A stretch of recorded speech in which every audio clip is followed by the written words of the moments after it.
Okay, kia ora, good evening, welcome to anyone joining us tonight. If you're watching at a later time, good evening, good morning, good afternoon. Nonetheless, welcome, thanks for joining us. I hope you're all happy, healthy and well. I acknowledge the traditional owners of the land on which I'm joining you from tonight. I pay my respect to the elders, past and present, and I extend that respect to any Aboriginal and Torres Strait Islander people who might be joining us tonight. As on previous occasions, I'd like us to take a minute to remember those who made the ultimate sacrifice in the service of their country. I'm going to throw to Mark, and if you can, I invite you to stand with us while he reads the oath.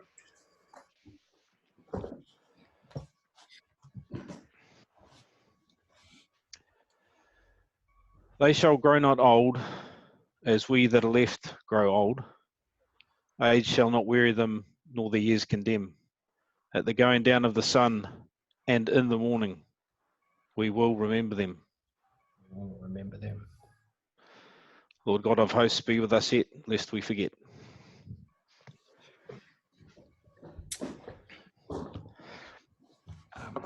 Thanks, Mark. Well, welcome everyone to the discussion tonight. This panel follows on from 4 previous wellbeing discussions that we've ran during the COVID crisis. And quick reminder that these recordings are available on the New Zealand sub-branch Facebook page or the Caulfield RSL YouTube account. Please check them out if you haven't, and share the links with anyone in the community that you know missed out on the event. There's some great stuff in there. My name is John Capon. My civil occupation is as a psychologist, and also volunteer as a welfare officer with the New Zealand sub-branch and Caulfield RSL. I also served in the territorials for about 8 years back home. During that time, I spent quite a bit of time posted with 2nd 1st Battalion on a number of occasions for field exercises, training courses, and for an extended period on deployment with Bravo Company 2nd 1st to East Timor as part of NZBAT2 in 2000. Joining me on the panel tonight are 2 panelists from the Ex-Service Support Network community for a discussion on the support services that are available to our return and ex-service members here in Australia. So firstly, joining us from New Zealand is Mark Compain. Mark served for 21 years in the regular force, New Zealand Army, and continues to serve in the reserves. Mark was appointed as the inaugural Royal New Zealand Return and Services Association Manager Support Services in 2015. Held the position for 4.5 years, designing and implementing a new support strategy that transformed RSA support services to encompass approximately 30,000 post-1974 NZDF veterans, and he continues to volunteer for the RSA and heads working groups dealing with toxin exposure and post-Vietnam remembrance. Welcome, Mark. Thanks, John. And then also joined by Zak Critsilis. Is that right, Zak? Nailed it, mate. Excellent. Zak joined the DVA Mental Health Support Service Open Arms as a community and peer advisor following a career of almost 10 years as an electronics technician and remote weapons systems instructor in the Royal Australian Navy. Zak leverages this experience alongside his own mental health journey to provide a bridge between veterans, families, community agencies and mental health clinicians.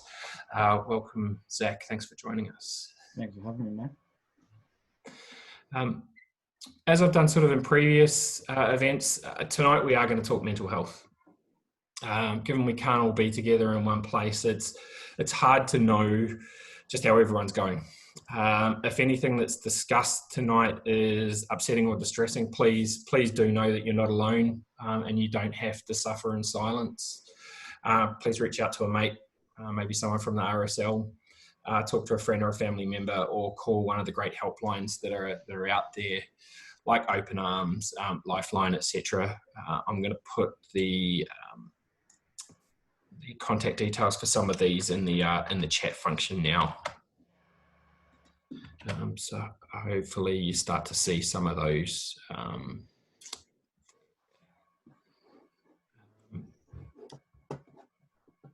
As in previous events, we have the Q&A and chat functions going tonight. If you have any questions for the panel, please send them through using the Q&A function and we'll do our best to get to them. If you have any tips, ideas or experiences that you want to share, please share these using the chat function. Ensure that you select all panelists and attendees so that it gets out to everybody. There's already some stuff coming through on the chat. Great to have you on, Colin, Maria, Sharon. Let's get into it. First things first, gents. How are you going and what's the last couple of months been like for you, and what have you done to, I guess, keep yourselves and your families healthy and well? After you, Zach, senior service. Wow. Senior service in the New Zealand Army, isn't it, at the moment? That's all right. So the past couple of months for the organisation I've been working for, and myself personally, has had its trials and tribulations, but we're having great success. We're obviously adapting to all the new technologies that are coming out and very quickly to be able to provide our service. For myself, just dealing with 2 kids, both under 5, doing the homeschooling dad thing, and also working from home when possible and not from the office. But yeah, it's been going okay. But yeah, it's been going all right. Yourself, Mark?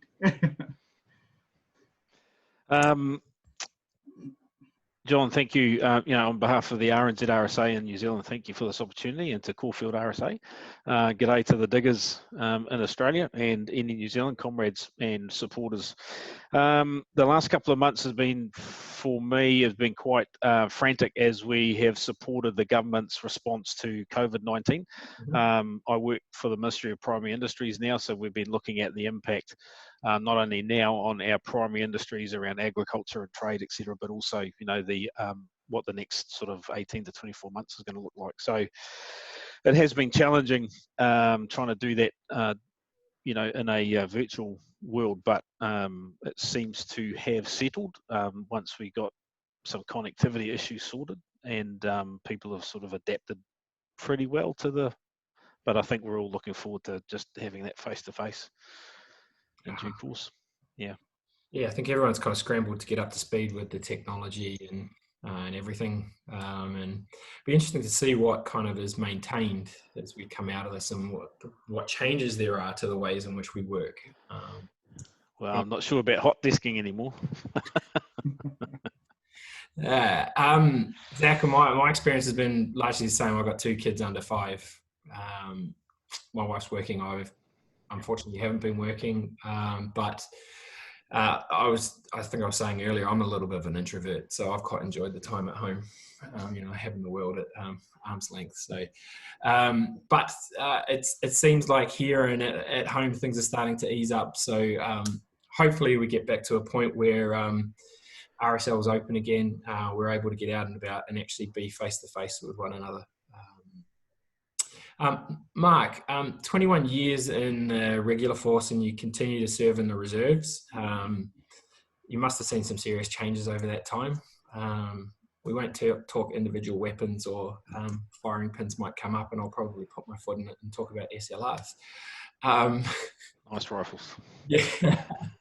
Tell us a little bit more about, I guess, your service and the work that you've done, I guess, more recently to revitalise the RSA support services function.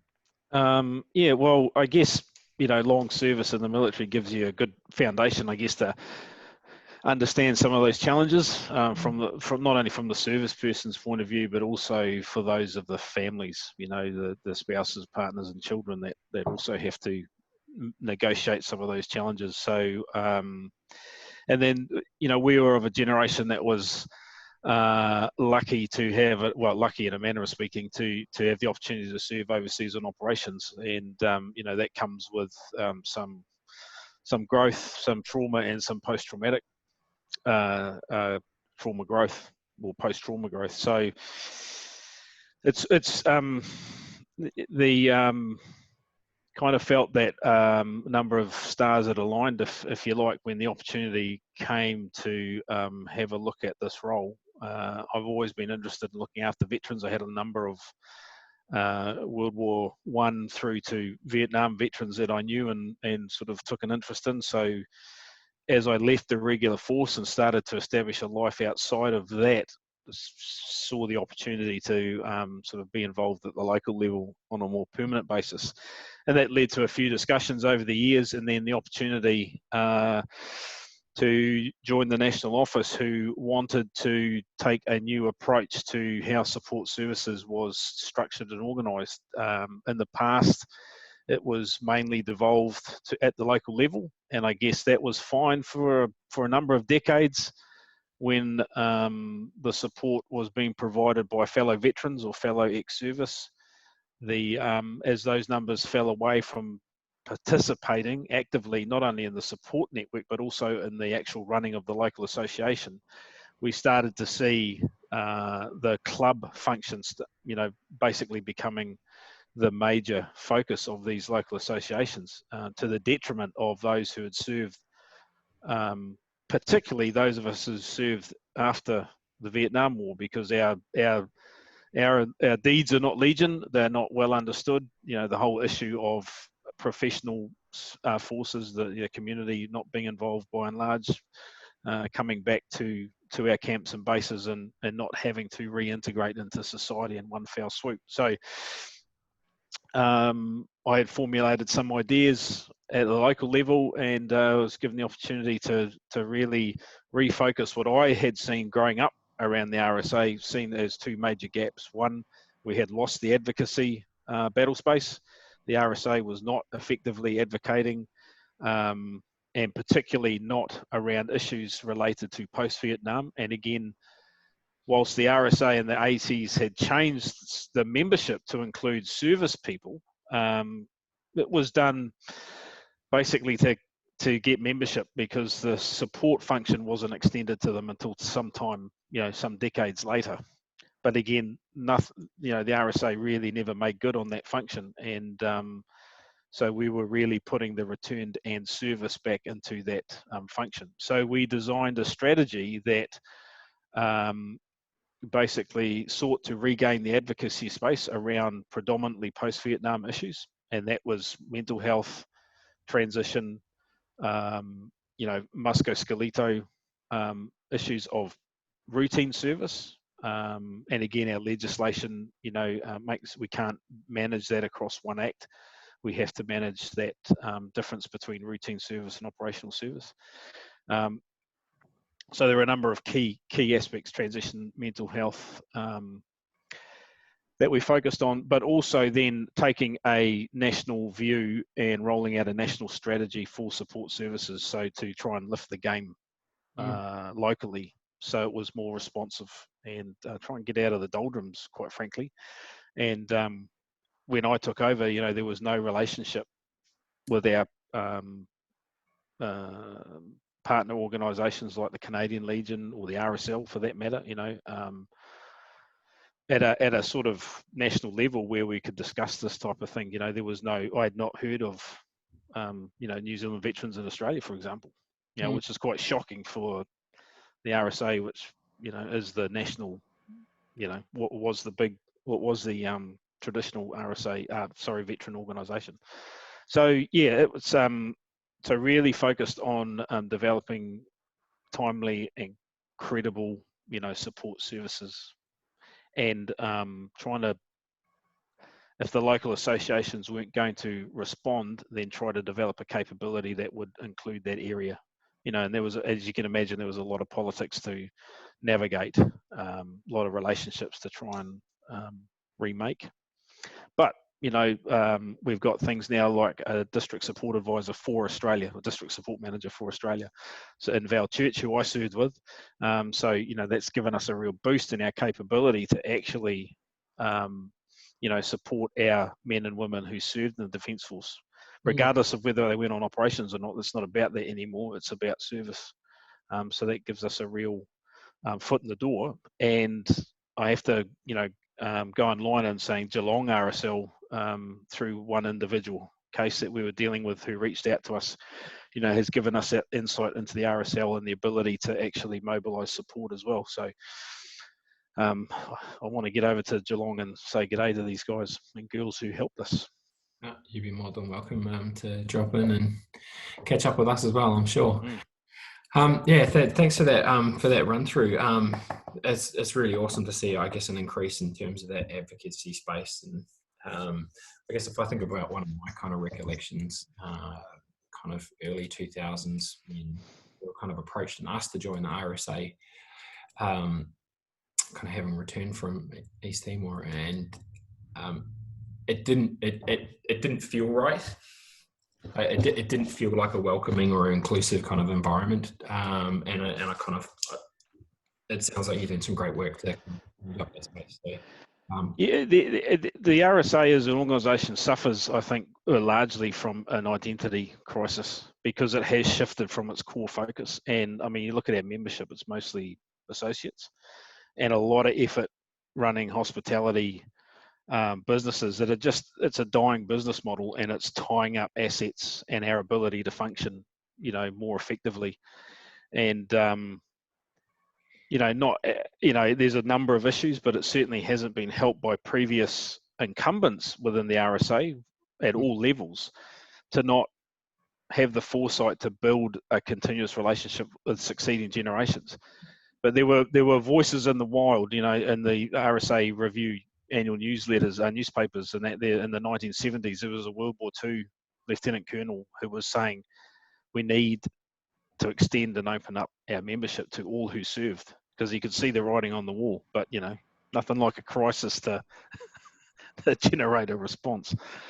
I for one am really, really pleased to hear that there's kind of, I guess, those changes, and as you sort of say, that it's kind of, it's really bringing it out of the doldrums and hopefully ramping it up in terms of advocacy, awareness, and I guess support for our returned and service personnel. Thanks, Mark. Zak, awesome to have you join us. I really appreciate you coming on to talk to our members. 10 years as a electronics technician and remote weapons instructor in the Royal Australian Navy. That kind of remote weapons instructor, that stuff kind of just really floats my boat. It's awesome. Sounds a lot cooler than it is, don't worry. Yeah. Tell us a little bit more about, I guess, your story and how it led to, I guess, your current role as a community and peer advisor at Open Arms. Yeah. So I joined up in 2010 to the Navy, did my recruit school, my initial training, all was well. Ended up getting posted up to Darwin, which is where a lot of the patrol boats work out of, and that's where Operation Resolute was mainly based out of, with illegal people smuggling and illegal fishing and all that sort of stuff. I did that for around 5 years up in Darwin, and unfortunately some of the things we had to face, do, see, be a part of left scars with a lot of us. It was a hard process to go through, but for a lot of us, especially me, I didn't feel like anything was affecting me at the time. I used to, come home, be a bit, dull to the wife and all those sorts of things, and just think, oh, I'm just becoming a grumpy old man. That's just what's happening. And it wasn't until I ended up getting my instructor's job ashore and being away from that high tempo sort of environment that in a way my mind had a bit of a relax. And once it relaxed, a lot of stuff came to the forefront. I was very emotionally charged. It was ruining my relationship with my children, with my wife, with my colleagues. But I still didn't think anything of it with my mental health, because I came from a family where no one gets sick, and even if they are sick, they're not sick. I also thought mental health was a bit of a myth. Depression, you're just a bit soft. all that sort of stuff. So I never really believed in all these sorts of things, to my ignorance. It's not until it got to a point where it was quite heavily affecting my work and my relationship, to where I got an ultimatum pretty much from my wife to say, get some help or I'm going to leave you. And from there, I seek support. And then also from there, being placed on things such as, psychology programs, medication, going through all the trials and tribulations that one may face when going through certain traumas and depression and PTSD. Took a long time to actually still come to grasp with it and make peace with it within my head. I feel that once I did come to peace with that and actually go, okay, no, this is a real thing. It's a part of me. But I need to not let it control me anymore, is when I started seeing a big upturn, I guess, in my life, and started accepting the help that was out there. One of the hardest things for me was I was quite career orientated. And, I was, doing some pretty cool courses, some pretty cool jobs and getting some good postings and things like that. Once I sought help and then had to be medically downgraded, and then along with that comes with a lot of associated effects in regards to restrictions. So, not allowed to touch live ammunition, not allowed to drive defence vehicles and all that sort of stuff. And, then there was a lot of, negative self-talk. So, going to myself, oh, well, you're a weapons instructor and you can't touch live ammunition. That's going to be a bit hard. That being said, thankfully, I had the support from my work colleagues, from the health specialists and things like that to get through it, and my family, most of all. But it got to a point where the Navy did a medical review board and said that, I probably wasn't going to be able to stay within the military environment because of my conditions. So, which deeply affected me, but I then started going, okay, well, how can I still make positive changes to veterans' lives? And how can I get the support out there that needs to be out there so people don't have to go through the trials that I went through because I was too ignorant or silly or didn't have the right information out there to grasp onto at the time. By random chance, one of my mates on Facebook just put this little advertisement of a role, and it ended up being for Open Arms as a community and peer advisor, which is a new national rollout that they've done throughout Australia. And I went, fantastic. I'm at a point where I can be able to tell my story, link in with people that, may not want to go see the clinicians, the psychologists straight away, because it is a hard thing. It's super hard, and I completely understand people that don't want to do that at the start. And it's more of a soft approach. We make sense of how people are feeling. We can relate because we've been there, we've done that. It's kind of like saying, oh, I went on that operation as well. Oh yeah, it was pretty shit. We saw that, we did this, actually resonate with those people to make them feel that they're not alone. So I was super energetic to get this spot. Really happy. We've got a great team, and we're more of the Open Arms is definitely going not away from the clinical approach, but becoming a lot more holistic and veteran centric, which I feel is even DVA and defence itself within the years I've been in have actually started going that way as well.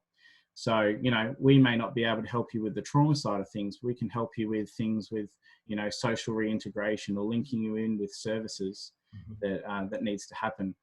And for me, this job has been amazing, even for myself, to kind of, it's my own sort of therapy because I can relate to it in a in a semi-personalized way, I can, I guess, process it while I'm effectively making change within the veteran and their family community. Because the families, especially mine, have to go through a hell of a lot. And sometimes they don't get looked after, and it's good to see that we're an organisation that does care about families, parents, children, and all of that as well. So, but yeah, I'm on the up and up. I wouldn't say that I'll ever be fully recovered. It's just one of those things. I've created a new baseline, and it's all about, you know, adhering to that baseline and understanding it. And I think once you start understanding it and realizing that it is these are real conditions, they're real things that have real treatment, and people are there to support you. It's going to make it a lot easier for everyone. And I'm so happy to be in a role that allows me to effectively do that and get the information out there so people won't have to suffer like I did. Mm. Yeah, look, I mean, there's a couple of things in there that I really love. You kind of you talked about awareness, right? Like, and however it came for you, kind of it being kind of that first step towards being able to accept. And I think you kind of talked about making space, you know, like kind of, and making space for that it's part of you now, but that it doesn't have to control. Yeah. Right, so it's kind of like this making space, accepting the fact that it is part of you. And I love that you've managed to find a role, but that allows you to kind of to share that journey, and that you have the courage to do that, because I think it helps to create a culture and environment where others can also hear, hey, you know what, like this is kind of a natural and normal reaction that I'm having to what I've seen and experienced, and that it's okay for me to ask for help.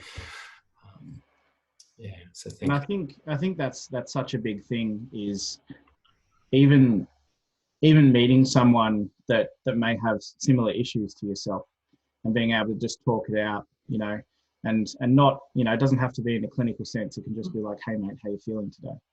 And actually being comfortable to have that conversation, because it is hard sometimes for some people.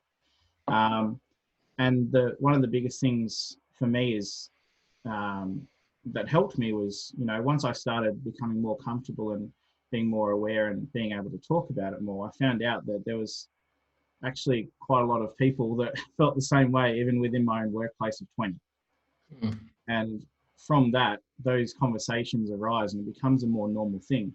I hate to quote, you know, bumper stickers, but it ain't weak to speak, and you know, you are not alone, and all that sort of stuff. You know, it's, if we just start talking about it more and bring it to the forefront, people are going to accept that they can get the help when they need it. A really good point. Gents, recent months, they've been pretty challenging, both in Australia and New Zealand and beyond, as we kind of all adjust to lockdowns and social or physical distancing, whatever you want to call it, and the threat of this virus.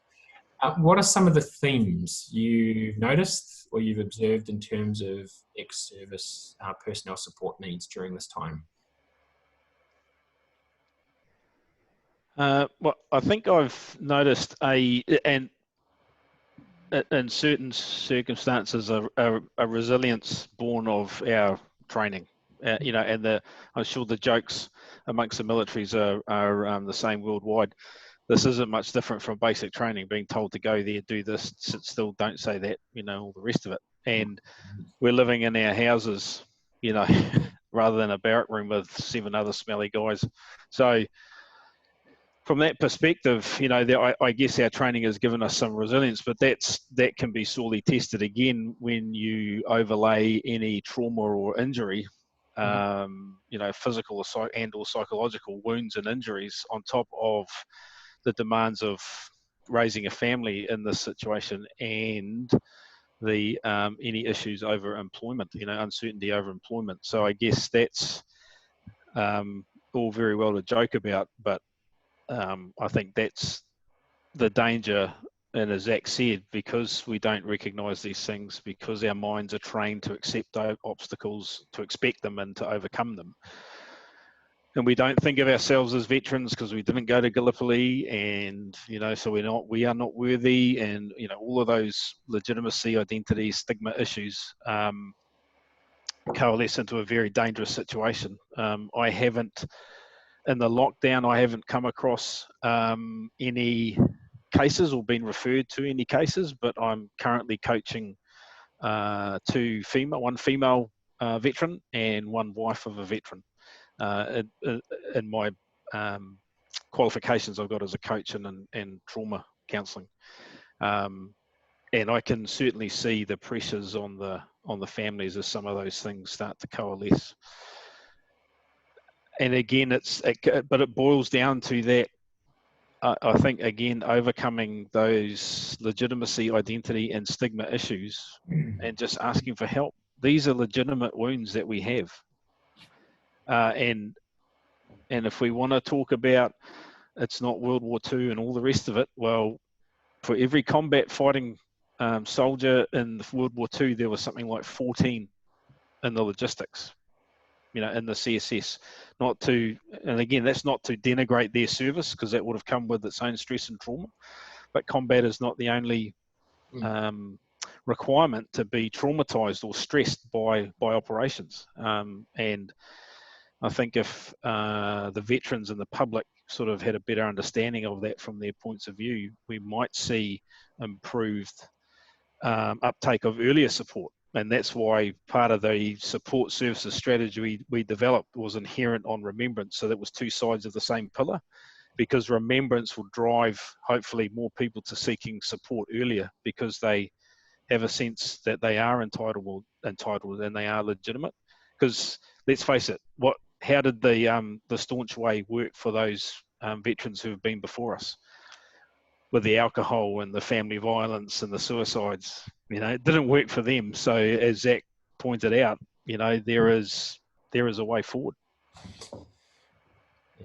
I'm really happy you brought up the legitimacy piece, because I'll be honest, that's something that I've kind of struggled with in terms of that, and it's the first time I've ever heard someone actually voice it. So so thank you. I think that's I was on BAT too as well, John. I didn't realise you were on there. Yeah, as well. We'll have to have a talk. Yeah, definitely. Yeah. But I think that's a really important point. I guess around legitimacy. The other thing you kind of talked about was stress and uncertainty, and how it almost exacerbates kind of potential or the re-emergence of issues around trauma and previous mental health challenges and the like. And I think that's a really important point, that it's really easy for us to cope and be resilient when we're in a great space. But then at other times when we're under pressure and we're under stress, then things can quite quickly get on top of us. And we can be, more prone to emotional kind of outburst or negative thinking that kind of Zach talked about before. And our military training starts to kick in because our minds are hijacked, as I take great delight in telling, spouses of veterans, why is it that they're grumpy, predominantly males? Because as young men, we're still forming our identity and pathways in our brain, and the army captures that, or the military captures that. And we're hardwired to think a certain way, and it's hard to unwire that. So that's why that's why we're grumpy. But that can also be our undoing, because we fail to recognise when it is time to put our hand up. Mm-hmm. Zach, anything to add in terms of what you guys are seeing? I guess the team at Open Arms. Yeah.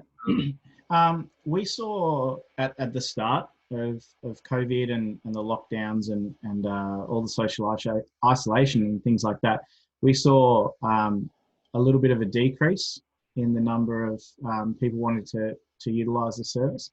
And I think that was probably because, they were unsure whether they could come in and see a clinician, or they didn't want to come in, all those sorts of things, and making sure that, that it was dependent on, how long we were going to be in socialisation and all of that sort of thing. From that, we've probably gone back to normal, but straight after Anzac Day, I think for a couple of weeks, we had from last year, we had about an increase of about 40% from last year in the same 2 weeks after Anzac Day, which in a way, I'm not surprised, because Anzac Day can bring up a lot of things for people, good and bad. And usually when we're, on Anzac Day, we're, with our mates at, maybe at the pub or maybe at a barbecue or at the services and remembering things like that. And it's a way of taking away some of maybe the negative thoughts. I've had a couple of mates that reached out to me on Anzac Day, just say, hey, is there anyone I can talk to? And these are people I haven't heard of so long, and it's obviously because of where I'm working now, but just having that for them to reach out to me has been, amazing, and them to be able to be comfortable with that. And then I think we're heading towards a period where it will get definitely busier, because you'll still have the social anxieties when things, go back to normal. Like people will be like, oh, is it still lingering? Is it, that sort of thing. So we're basically just prepping and boosting our numbers and trying to get the best service we can out to the veterans and their family members. One good thing, silver lining, I guess, that's come out of COVID is obviously we've had to ramp up on the technology, and I think it's been a good on both parts for both the veteran or family member and the clinician or peer or whatnot, to be able to be more accepting of, telehealth services, Zoom, Skype, all that sort of stuff. And it allows us to have a bigger footprint as well. So, the people we may not usually be able to get to see because they can't come into an office, or they can't come to one of our contracted psychologists. We can have someone from WA calling in someone, in Geelong, and things like that. So that's been a positive, and I think Open Arms in a whole has been looking at that to see if we can boost on those services to be able to offer more tailored towards the people that are in the remote communities, to be able to offer that telehealth, and because of it, veterans and that have been more accepting to use that, because usually it'd be they want to come see someone face to face. But yeah, so that's what we've seen so far. We've also seen maybe a little bit of a increase because we offer crisis accommodation.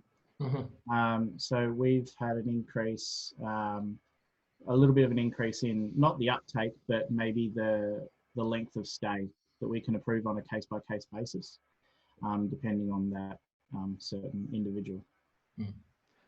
But Zach, did you have any sort of stats on the demographics of those veterans, that 40% increase? Like, were they a broad mix, or were they majority post-Vietnam? Is that reflective of Open Arms' usual clientele basis, or? I don't have the full statistics, but what I've been made aware of is it was a generic mix. It wasn't just from one individual cohort, if I can say that. And there's been a definite uptake with, it's a terrible word, but the modern veteran, to be able to take up these services as well, because it's a chance that they can do it a little less personal by calling up, and not showing their face and things like that. So it's been, and then we've also brought out our green zone, which is our confidential chat line as well. So one of the functions, or one of the projects under the new support strategy, gents, was the concept of the RSA hub, which is actually embedded behind the Y within NZDF camps and bases and linked into the existing support network. And what it's done is, and because we're very careful about the people we choose to be the RSA contact, we're finding that we're getting predominantly younger males again, disclosing significant issues. Now, our SOP is to say, you need to disclose this. We recommend you do, and we can help you do that. But what it does do is provides that opportunity for these serving people to kind of come and say, hey, I'm in a bit of stum here, what can I do? And generally the experience has been when we've discussed this, they've been quite happy to disclose it. They kind of, just needed that little gentle push. but it gives them that safe option to disclose something. Yeah. Of course, that makes you question, what are the NCOs doing that soldiers aren't coming to them, but that's for another time. Yeah, but having that safe option, I think, is critical, particularly for this post-Vietnam cohort. Those who haven't had operational service are dealing with stigma, their own self-beliefs that are preventing them from coming forward. I know you guys have a different legislative architecture there, and it's a little easier for to navigate.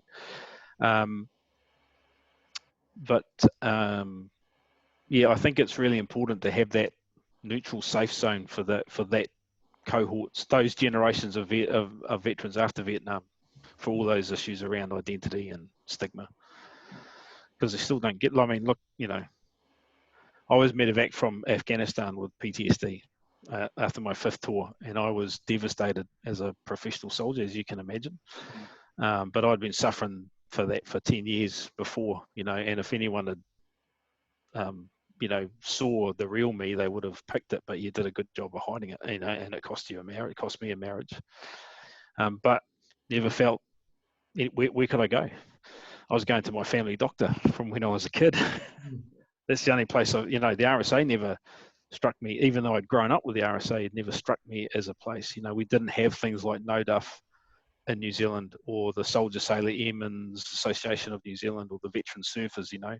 These are the bodies that we the RSA supports, because they are that useful link into the majority of veterans now. And when I say veterans, I'm saying everyone who's served, not just operational service in New Zealand, because it's a way to get into that. And I think, stigmas come up time and time again. And if I think about kind of the military, and I guess the role that you have, there's this additional layer of stigma in terms of, to your point, Mark, that, like professional soldier, well, I'm supposed to be tough. And look, I've had my own kind of thoughts and feelings sort of around that over the years. I even wrote something about it as part of a thesis. We kind of talk about Anzac Day. Anzac Day is bittersweet for me. There's a lot of pride to kind of be associated with a uniform that, an armed force is part of a country that's done so much and has such a proud history. But then there's all sorts of kind of, I guess, unhelpful thoughts and feelings around shame and guilt that that I didn't kind of play a bigger part in. Perhaps someone still being with us that isn't, and shame that kind of I was shit scared at the time and things like that. And all of that stuff comes up for me on Anzac Day, and I think that probably plays into kind of Zak's point around why you see the uptick in support services. One of the things that was kind of going through my head was we had Jane Laidlaw from Headspace, which is Mark, for your benefit, is a youth mental health service here in Australia. They kind of work with 12 to 25-year-olds, and she was talking about that same experience, that when all of this kicked off, or COVID kicked off, and we were all locked down, that they saw a massive decrease in uptake for a period of time, and then everything's kind of come surging back. Zak's sort of saying the same thing again. If you look at kind of specialist referrals here in Australia, at least, they've kind of gone through the floor. People aren't going to their GPs for kind of the normal stuff, but guarantee it's still happening. And if people are under stress and under pressure, chances are kind of some of these things that bubble along underneath the surface are having a real impact on people. So we talked about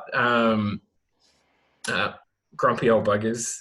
We've talked about negative self-talk. We've talked about strong emotional reactions to stuff. What other signs might kind of people either observe in themselves or in their loved ones that might indicate that things aren't going quite so well for them? Social disconnect from families and friends. Mm-hmm. So just quickly going back to Anzac Day, this was my first Anzac Day out of uniform, and so it was quite different. But it didn't really hit me, this social isolation thing. For Australia, we've been and New Zealand, I know we've both been dealing with it quite okay. I guess. And nothing really hit me that, of all this social isolation until Anzac Day came around. I went, ooh, I feel a bit weird, a bit alone, because it's just such a dramatic difference on what is such a big day. And for that, they kind of went, oh, well, if I'm feeling like this, I wonder how other people around me are feeling. So I can really resonate with that.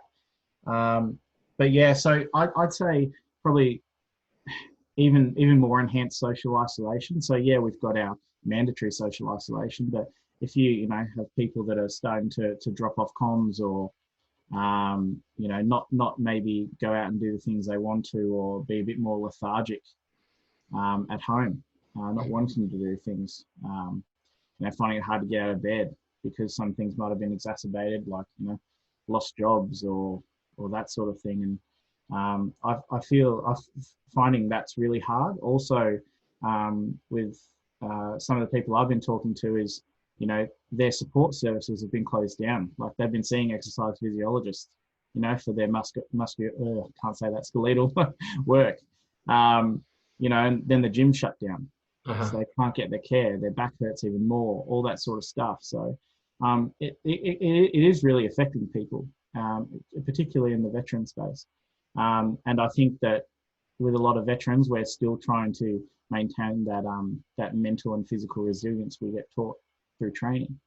But sometimes it might be to the detriment of our own mental health. Yeah. I think aside from the some of those other standards, John, substance abuse, suicide ideation, that sort of thing, I think another one, and I'm speak from personal experience, and I think I share some of this experiences to you about Anzac Day, but it pops up almost on a regular basis, is that that sense of confusion, frustration at the nature of the operations we conducted, wondering, was it worth it, when you compare it to a situation where the goals were fairly straightforward and achieved by and large, like World War II, let's defeat Nazi Germany, done and done, come home, reintegrate. We're posed with the challenges of reintegrating people constantly, who have actually done more than some of those who went away in other conflicts, and weren't traumatized or stressed by their service, but were given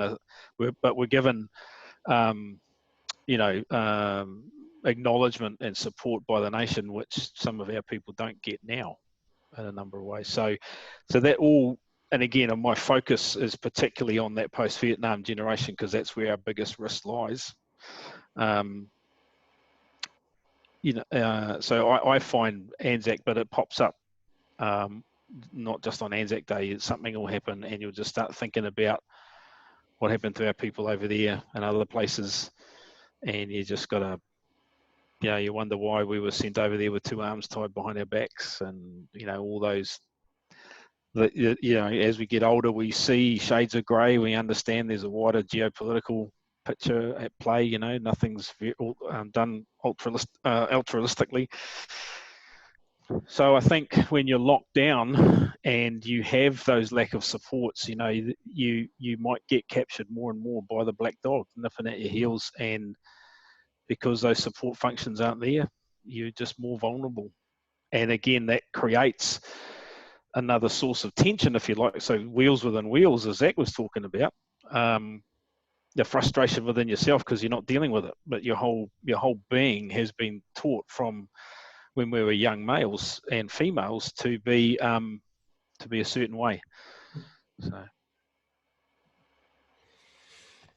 yeah, I think that, I guess the thing that's coming up to me is that there's these reactions that are really normal and natural, and that they do recur, and it tends to be during times of stress or uncertainty, or just where we're kind of we're forced to stop, and we have the time and the space for our mind to do what it does, wander and to kind of to ruminate, that the stuff is I guess more likely to come up. So I guess one of the things to be aware of is that if it is coming up for you in the audience, please do consider reaching out, talking to someone, asking for help. Here's a tip from NZ. If you feel such black thoughts and the black dog nipping, I can recommend going out into your garden and pulling weeds out of the lawn, because you very soon get tired of that, thinking, is this really all I've got to worry about? I must be pretty well off if all I'm worrying about is weeds in my lawn. So let's talk support services then. What sort of support services are available to, I guess let's do kind of New Zealand ex-service personnel living in Australia, and how can they best support, I guess, access these support services? Zach, did you want to kick off, mate? Yeah, sure. So I'll kick off with a bit of what Open Arms does anyway, because, we are a counselling service, but we do a lot more than that. So I've got it written down so I don't forget anything. So we do, and this is for New Zealanders, Commonwealth forces, so Canada, Great Britain, New Zealand, counselling for individuals, couples and families. We have 24-hour telephone counselling, which we've also bolstered the numbers of people on that as well, and that's going to be ongoing.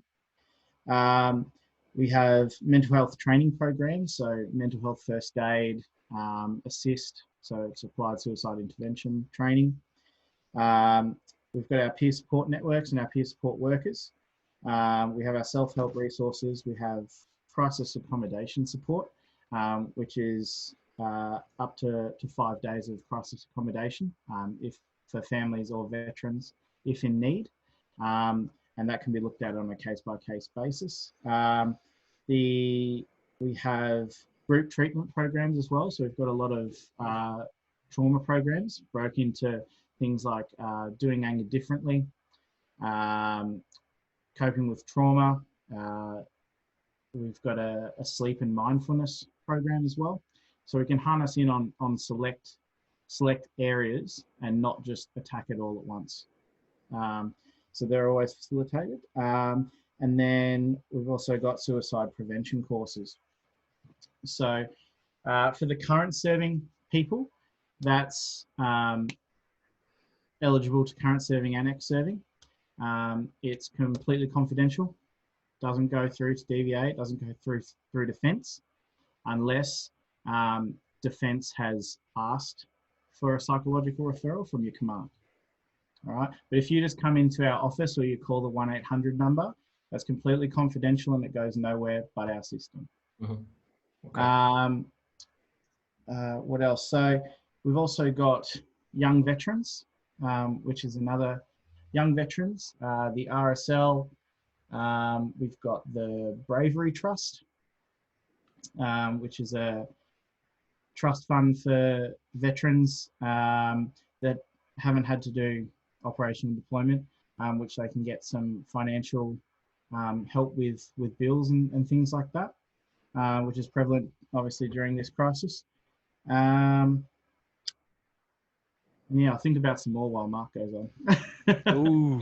Just, I guess, a couple of things before I give Mark the opportunity to. Yep.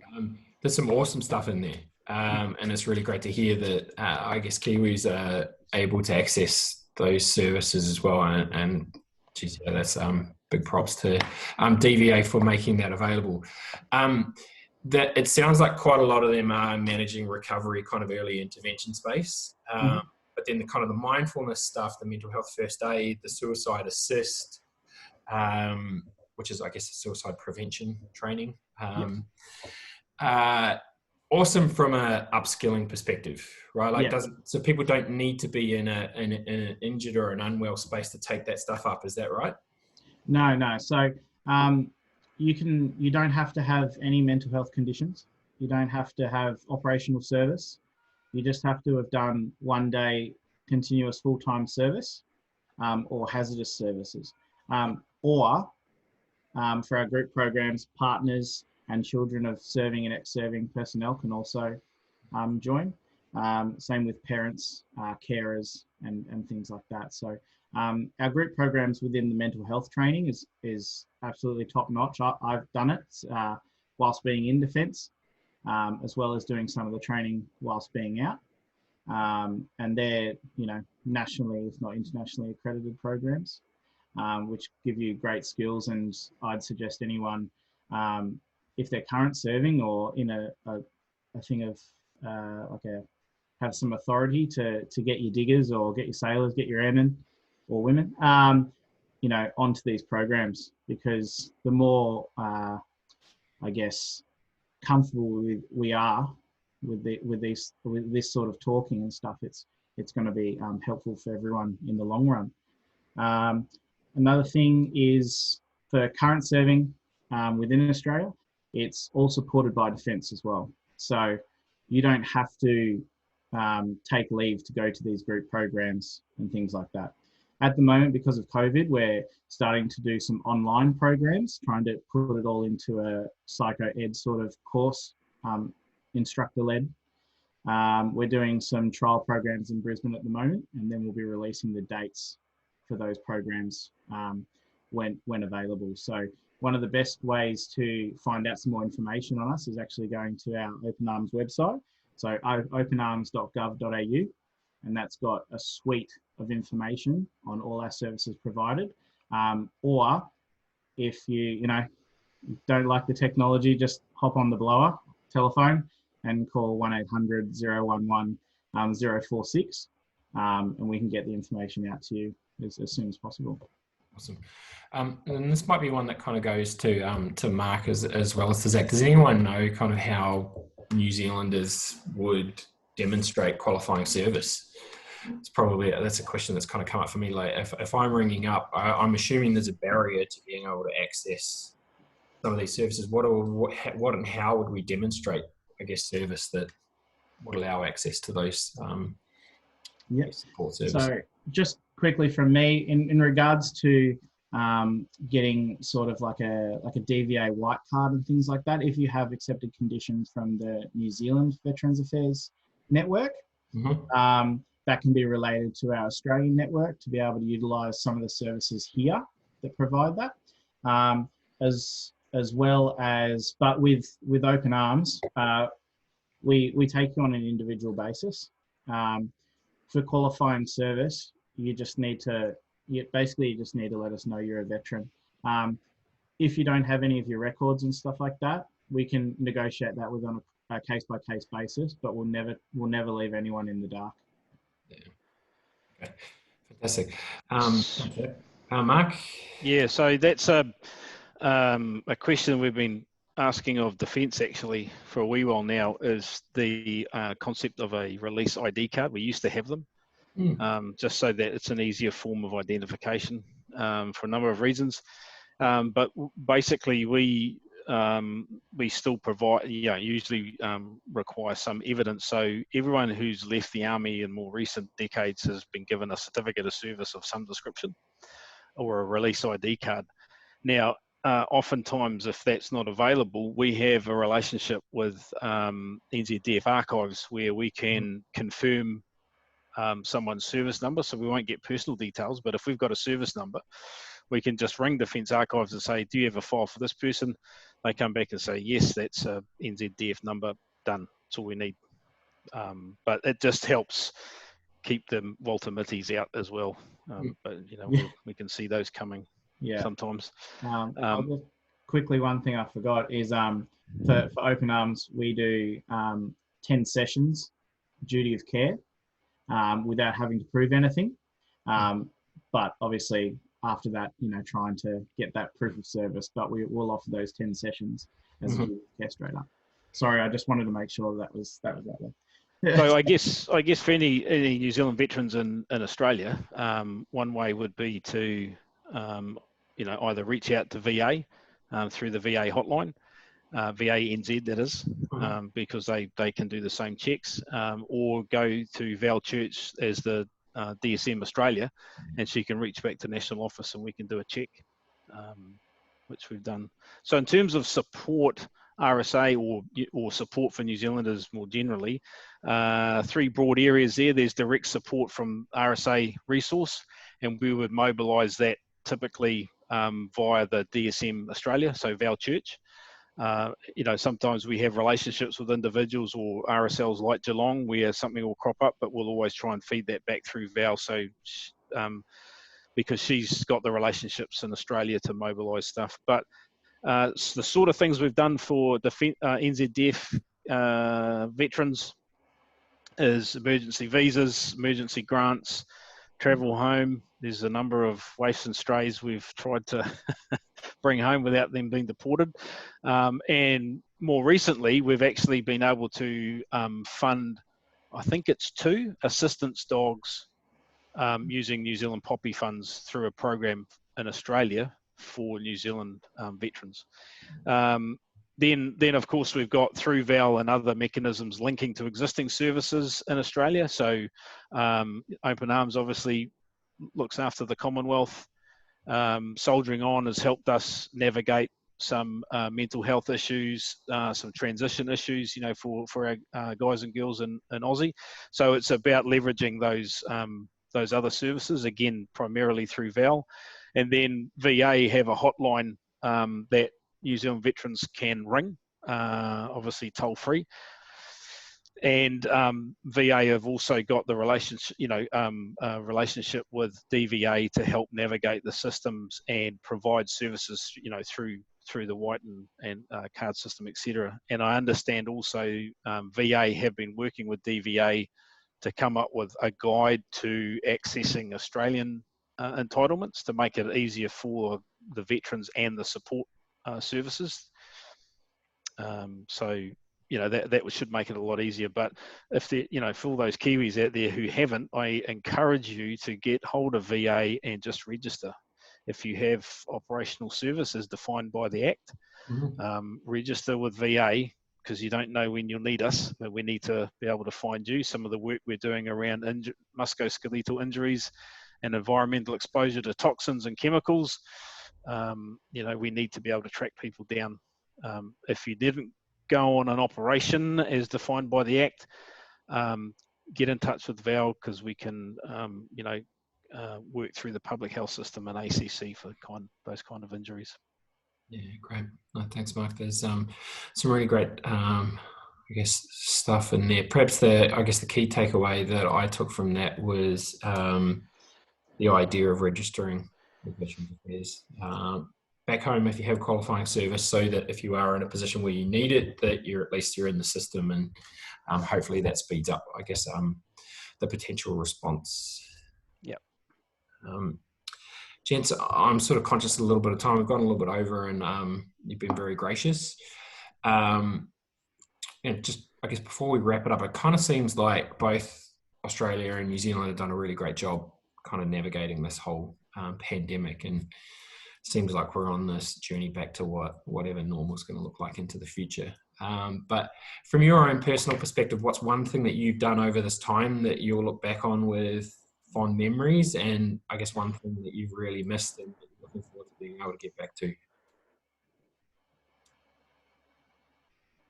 Yeah, so one thing I've liked is from this is being able to spend more time with my family and my dogs. Actually, they're loving it. I think they're going to have some trauma once I go back to work full time. But yeah, so being able to spend a bit more quality family time, and get things around the house done that need to be done, when you've got the spare time, during your lunch breaks and things like that if you're working from home. Yeah, cool. One of the things I can't wait to get back to it and miss is going to be able to just go out and see the mates, and go to the beach, go fishing, camping, forward driving, all that sort of stuff. All those recreational activities where you can just get a group of mates together and bond over a campfire, and a couple of lemonades. Yeah, that's something I'm looking forward to too. Saucer of milk, Zach. Yeah. Mark, how about for you? So memories of actually spending more time with my partner Tara, and having a bit of fun as we both work from home. what I might miss is being the 24/7 valet / butler for my cat, who is actually a good bloke. He's my support cat. Yeah, Sharon, if you're still listening, I still reckon VA should be supplying support animals in the form of cats to veterans, but we'll get there. But last thing I forgot to mention, actually quite a critical thing in terms of the RSA response to the lockdown. The National Office got essential service designation for our support service advisors and volunteers, and put in a robust plan to make sure that it was not the elderly or more vulnerable who are actually out there, and we were inundated with volunteers from our generations, to help that kind of stuff. So that was a good outcome, I think, and an opportunity hopefully the RSA will use as it continues to develop its support function. Yeah, good. How about for me? I'm much the same. Like, I've loved the time at home. I said it before. I'm a bit more introverted, so kind of me being in my own little bubble, in my own little space with the couple of people that are closest to me has been really nice. I've also managed to finish my daughter's cubby house, which has kind of been on the to-do list. When I say finished, I still need to do the windows and then paint it, but it's at least 90% waterproof. So I bit off more than I can chew. One thing I'm really looking forward to is this kind of revised New Zealand Super Rugby competition. These kind of 20 games over 10 weeks. And seeing how that goes, because the Highlanders were really struggling prior to the lockdown. So, not sure you can call it a competition given the state of Australian rugby. I'm not sure. Yeah, I don't know what's happening over here, to be honest. I think I've given up on that. Probably rightly so too. You got to give us one thing that we're good at. I guess some key takeaways from tonight. Periods of stress and uncertainty increase vulnerability from a mental health perspective, regardless of whether or not people have a history of mental health. And, we need to look after ourselves and others, and be really vigilant for those signs that we spoke about, either internal, that people might not be able to see or observe, but also what we might observe in others. And this whole idea about stigma and the impact on not seeking help when we need it. We've got to find ways to overcome that. It is totally normal and natural to have these reactions to kind of uncertainty and to stress, and it is okay to ask for help. Mark and Zak have outlined some really great supports that are out there. Gents, just before we wrap up, any last message or thought that you want to leave the audience with tonight?